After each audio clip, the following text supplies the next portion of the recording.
563장 찬송하겠습니다.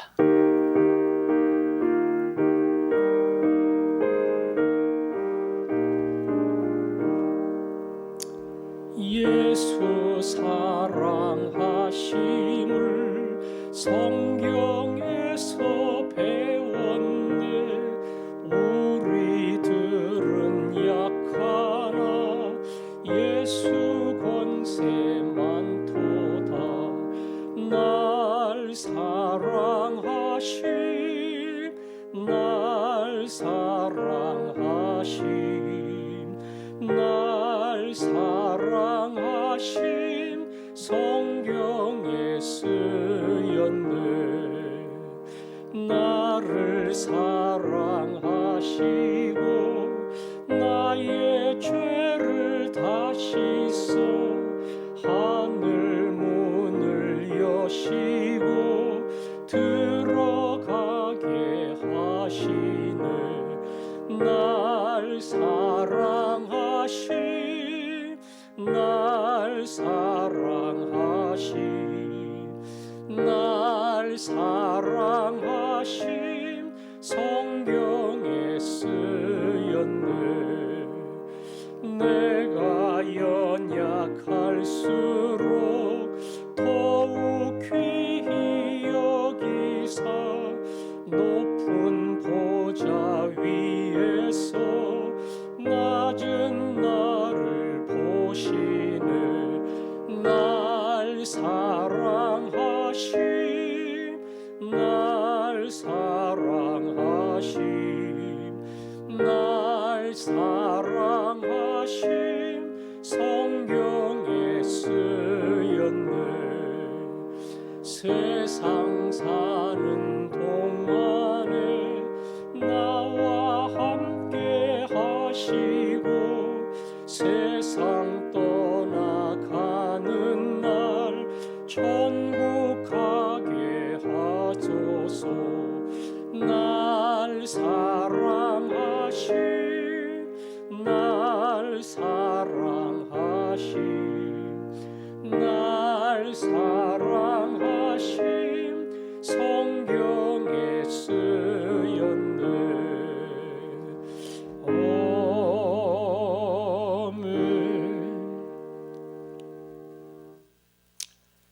이제 9월 후반기에 접어들었습니다. 정부의 예상으로는 확진자의 숫자가 꺾이고 감소하는 그러한 시기라고 보고 있는데 여러분 기도해 주시고 좀처럼 꺾이지 않는 이 확진자의 숫자가 꺾이고 감소하고 이제 10월, 11월을 맞이하면서 모든 국민들이 다시 한번 견뎌내고 소망을 갖는 그러한 시기가 되게 해달라고, 특별히 예수 믿는 사람들 어려운 중에 예수님의 사랑, 그 사랑이 이 가운데도 나와 함께 하는구나, 그것을 다시 한번 마음속에 경험하고 잘 이길 수 있게 해달라고, 하나님 이 민족을 위기 속에서 건져 주옵소서. 기도하겠습니다. 아버지 하나님, 우리를 사랑해 주시고 오늘 이 시간까지 붙들어 주신 거 감사합니다. 하나님, 확진자 숫자가 줄어야 됩니다. 꺾여야 됩니다. 온 백성이 그걸 보고 가능성을 보며 다 용기를 내야 합니다. 아버지 도와주시고 주님이 간섭하여 주옵소서. 더 속도감 있게 많은 젊은 친히 접종에 임하게 하시고 예상보다 더 빠른 시일 안에 아버지 집단 면역에 이를 수 있도록 도와주시기를 원합니다. 하나님 아버지, 예수 믿는 저희들을 특별히 긍휼히 여겨주시고 어려움이 있고 위기가 있고 때로는 그 안에 한숨과 탄식이 있지만 이것으로 인해 주저앉지 않게 하여 주시고 하나님 그 안에서 다시 한번 주를 바라보며 이전에 몰랐던 위기 속에 찾아오시는 주의 사랑 만나며 고백할 수 있도록 하나님 특별한 긍휼을 베풀어 주옵소서. 힘을 주시고 세워주시기를 원합니다. 아멘.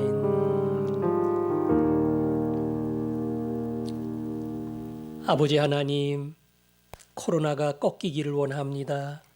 온 백성들이 그 일을 보며 소망을 얻고 다시 한번 용기를 가지고 견딜 수 있기를 원합니다. 특별히 예수 믿는 주의 백성들에게 이 시련과 어려움 속에 이전에 몰랐던 주의 사랑을 만날 수 있게 하여 주시고, 그 만남을 통해 다시 한번 하나님 앞에 힘있게 일어서는 주의 종들 되게 하여 주옵소서. 예수님 이름으로 기도합니다. 아멘. 디모데후서 4장 7절 8절 두 절 말씀 같이 읽습니다. 4장 7절과 8절입니다. 같이 읽겠습니다. 시작. 나는 선한 싸움을 싸우고 나의 달려갈 길을 마치고 믿음을 지켰으니 이제 후로는 나를 위하여 의의 면류관이 예비되었으므로 주 곧 의로우신 재판장이 그날에 내게 주실 것이며 내게만 아니라 주의 나타나심을 사모하는 모든 자에게 도니라. 아멘. 6절부터 8절은 지나온 삶을 간략히 요약하는 바울의 마지막 유언이다, 이렇게 말씀을 드렸습니다. 바울은 자기의 마지막 순간이 다가옴을 알았고, 내 인생은 한 방울도 남김없이 부어지는 전제처럼 주님 앞에 전부를 쏟아부었다, 이렇게 회상하며 고백했습니다. 오늘은 그 삶을 조금 더 자세하게 설명하는 내용인데요. 동사 세 개를 기억하면 됩니다. 싸웠다, 달리기를 마쳤다, 그리고 지켰다. 나는 선한 싸움을 싸우고, 바울은 자기의 인생을 싸움으로 비유를 했어요. 그 당시 싸움 그러면 운동 경기의 레슬링 이런 것을 연상할 수 있는데요. 그러나 그것은 어떤 상대 선수와의 싸움이 아니고 세상과의 싸움이고, 사단 마귀의 유혹과의 싸움이고, 수많은 시련을 견뎌야 하는 싸움이고, 그런 인생의 많은 싸움을 싸우면서 지금까지 왔다는 거지요. 쉽게 말하면 슬렁슬렁 놀면서 대충대충 이렇게 생활하지 않았다는 겁니다. 나 같은 놈을 구원해 주신 하나님의 은혜가 너무나 고마워서 대충 살 수가 없어요. 미안해서라도 그렇게 살 수가 없어요. 나를 구원해 주신 주님의 뜻을 따라 왜 나 같은 놈을 건져주셨을까? 이방의 복음을 증거하는 사도로 나를 부르셨기에 그 일을 위해서라면 내가 조금도 멈추지 않고 온 힘을 다해 싸우리라. 그런 각오를 가지고 어떤 험난한 길도 마다하지 않고, 심지어는 죽음의 위협이 기다리는 그 도시에도 찾아가서 복음을 증거했던 사람이 바울입니다. 그래서 자기의 인생을 선한 싸움, 진리의 싸움, 예수를 위한 싸움, 이 싸움을 계속하면서 지금까지 왔다, 이렇게 이야기를 했습니다. 두 번째는 달려갈 길을 마쳤다. 이거는 마라톤 선수에 비유한다 생각하면 될 것 같아요. 긴 42km가 넘는 그 먼 거리를 뛰어야 되는데요. 얼마나 힘들겠어요. 정말 힘들지요. 지금도 마라톤 선수들 뛰는 거 보면 어떻게 저런 속도로 2시간 가까이 뛸 수 있을까 싶을 만큼 정말 힘든 그러한 경기를 하는 겁니다. 마라톤 경기 하는데 걸어가는 사람 봤습니까? 아니에요. 다 뜁니다. 바울은 자기 인생을 다름질한다, 이렇게 묘사를 했습니다. 여기뿐 아니라 여러 군데에서 다름질한다는 말을 바울은 많이 사용했어요. 나는 걸으면서 여기까지 온 거 아니다.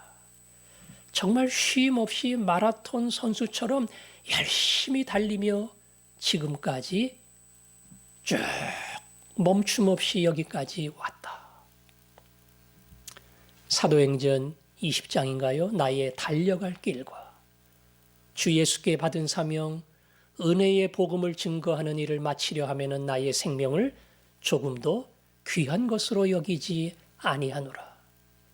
내가 달려가는 길, 이건 복음 증거하는 길이고, 여기서 증거하고, 또 길이 막히면 저기서 증거하고, 뭐 몇 달 쉬다가 여행 가듯이 가는 게 아니고요. 계속 그렇게 달리듯이 복음을 위해 살았다. 이제 그 달려갈 길을 마칠 때가 됐다. 올림픽의 선수들 보면요.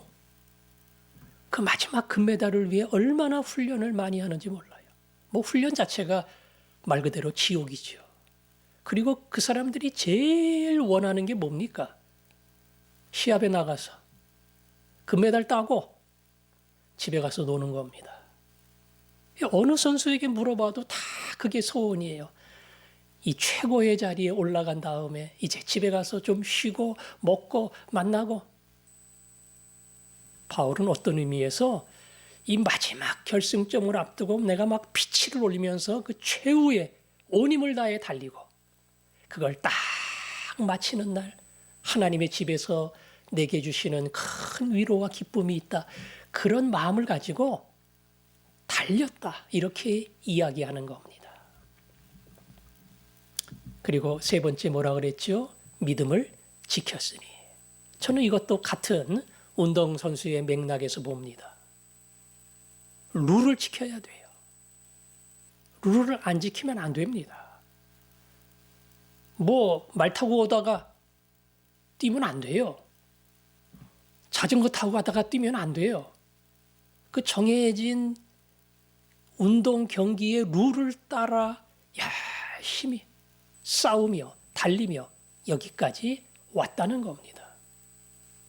원래 바울은 예수 그리스도가 주신 구원의 도리를 모르고 엉뚱한 자리에서 그리스도와 예수의 사람들을 박해하며 그렇게 살았어요. 근데 진짜를 만났어요. 예수를 만났어요. 그리고는 이제는 두 번 다시 부인할 수 없는 예수. 그 예수님의 말씀을 붙들고 예수님이 원하는 길을, 예수님이 명령하신 그 길을 갑니다. 거기에 뭐 자기 사상이나 뭐 자기 경험이나 자기 논리나 이게 아니고 오직 예수, 오직 예수. 그 중심과 그 목표와 그 기준을 딱 붙들고 그리고 끝까지 믿음을 지키며 달려온 겁니다.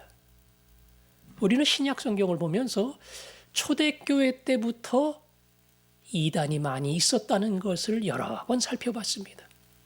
심지어는 사도행전 20장에 보니까 예배소 성도들, 장로들에게 설교하면서 너희들 가운데도 그럴 자가 있을 수 있다. 이렇게 말할 정도로 교회의 리더 중에서도 이 믿음을 지키지 아니하고 자기 방식대로, 자기 생각대로 그렇게 길을 가는 사람이 있다는 말이에요. 바울은 그런 면에서 믿음의 도리에서 흔들리지 않고 이 구원의 말씀을 붙들고 끝까지 그 진리의 길을 갔다고 이야기를 합니다. 그래서 자기를 위해 의의 면류관이 예비되어 있다. 의의 면류관이 뭔지는 모르겠지만 의라고 하는 것은 예수 믿는 사람에게 다 주어지는 죄 용서함의 복이잖아요. 면류관이라고 한 거 보니까 구원받은 의롭다 함을 받은 주의 백성들에게 주시는 하나님의 큰 상급인 것 같아요. 뭐 구원은 다 받죠. 그러나 하나님이 더 귀하게 여기고 안아주시고 복 주시는 그러한 상이 나를 위해 예비되어 있다. 그렇게 말을 합니다. 그리고 디모데에게 또 하나 중요한 말을 하지요. 내게만 아니라 그런 주님을 사모하는 너희에게도 똑같이, 그리고 내가 걸어간 길을 똑같이 달려가고 싸우며 지금까지 쭉 인생을 놓치지 않고 살아온 너희들에게도 동일한 면류관이 예비되어 있다. 그렇게 디모데를 향해서 바울은 권면합니다. 지난번도 그 말씀을 드렸지만 이 얼마나 아름다운 고백인지 몰라요. 나는 주를 위해 열심히 싸웠다. 복음과 예수를 위해 걷지 않고 달려왔다. 그리고 믿음을 지키며 여기까지 왔다. 참 아름다운 고백이죠. 오늘 이 말씀을 보면서 나는 인생에서 뭐를 위해 아둥바둥하면서 사는가? 우리 자신에게 질문을 던져야 됩니다. 뭐 때문에 애를 쓰고, 뭐 때문에 쩔쩔매고, 뭐 때문에 땀을 흘리고, 뭐 때문에 수고하고 사는가? 질문을 던져야 하고요. 또 나는 내 인생에 뭐에다 그렇게 에너지를 막 쏟으면서 마음을 쏟고 돈을 쏟고 시간을 쏟고 그러면서 내가 여기까지 왔는가? 돌아봐야 되고요. 그 다음에 나는 진리의 말씀을 제대로 배워 그 말씀 위에 내 신앙과 인생을 세우면서 제대로 달려왔는가? 그렇게 자신을 돌아보아야 합니다. 제가 말씀을 계속 드린 것처럼 자녀를 돌보는 거 잘못되는 거 아닙니다. 이게 부모의 책임입니다. 직장일 열심히 하는 거 예수 믿는 사람은 당연히 그렇게 해야 됩니다. 그러나 항상 그 모든 일에는 전제가 있어요. 왜 우리 자녀가 잘 돼야 되는가? 왜 내가 직장에서 열심히 일을 하고 인정받아야 하는가? 그 모든 일을 통해서 우리 자녀들을 통해서 나를 통해서 직장을 통해서 예수님이 영광을 받고 하나님의 나라가 확장되고 주님이 기뻐하시는 일들이 이 땅에서 많이 일어나기를 그게 내 자식이 잘 돼야 될 이유예요. 그래서 주께 영광 돌리고 내가 열심히 일하는 이유고 내가 에너지를 쏟는 이유고 내가 달려가는 이유고 내가 말 그대로 싸우며 지금까지 온 이유예요. 그 가장 중요한 전제와 이유 이걸 놓치지 않고 달려갈 때에 우리의 마지막도 똑같은 고백이 있을 줄 압니다. 나를 위하여 의의 면류관이 예비되었으므로 나를 위해 의의 면류관이 예비되었으므로 살아온 인생에 대한 어떤 미련 조금 더 있었으면 내 나이면 조금 더 살 수가 있는데 여기에 붙잡힌 것이 아니라 이제 다 마쳤다. 금메달 땄어. 이제 집에 돌아가야 돼.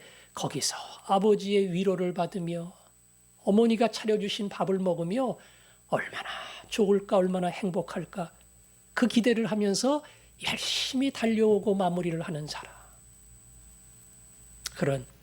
그런 믿음의 고백이 저나 여러분이나 인생의 마지막이 다가올 때 그대로 우리의 입술에서 우리의 마음에서 쏟아지고 그래서 그 마지막이 우리에게 겁나는 시간이 아니라 찬양 감사로 이어질 수 있는 하나님이 그런 복을 주시기를 소원합니다.